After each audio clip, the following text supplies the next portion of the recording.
Here are stories making news at this hour. I'm Derek Blakely. More than 900,000 customers in the Northeast woke up without power today following the second nor'easter in less than a week.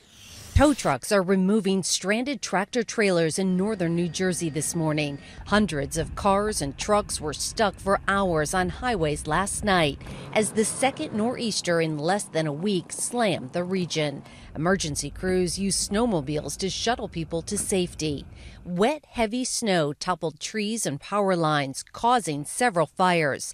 Almost 1 million people began the day without electricity, including more than 100,000 in Connecticut. There are people without power. We understand that that's not optimal, and we're working with the utilities and watching the utilities in their recovery efforts. At least 2 feet of snow fell in parts of New York, New Jersey, Connecticut, Massachusetts, and Vermont. In Montclair, New Jersey, massive trees like this one crashed to the ground, uprooting huge patches of the sidewalk. Near Philadelphia, the women's basketball team at Northeastern University had to push their bus to get it out of the snow. Coastal areas were spared the heavy snow, but parts of East Haven, Connecticut are underwater, and so are residents of Duxbury, Massachusetts. It's an awesome community. Duxbury is an incredible town. We love it here. But we think they could be better prepared as far as having a pump, something to bail people out so we don't have to go through this. To make matters worse, forecasters are watching another storm that could threaten the region early next week.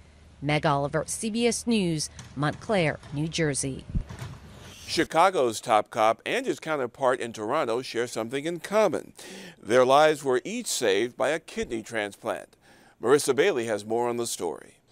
Toronto's police chief will join Chicago's top cop today to talk about the importance of organ donation and how it helped actually save both of their lives. Chicago Police Superintendent Eddie Johnson, of course, underwent kidney transplant surgery last year. His son was the donor. Toronto Police Chief Mark Saunders also had the same life-saving surgery as well, and that was from a kidney donation from his wife. So both will be part of a special panel today hosted by former CBS 2 anchor Bill Curtis at the Gift of Life Chicago Organ Summit. And finally, here's a look at your forecast.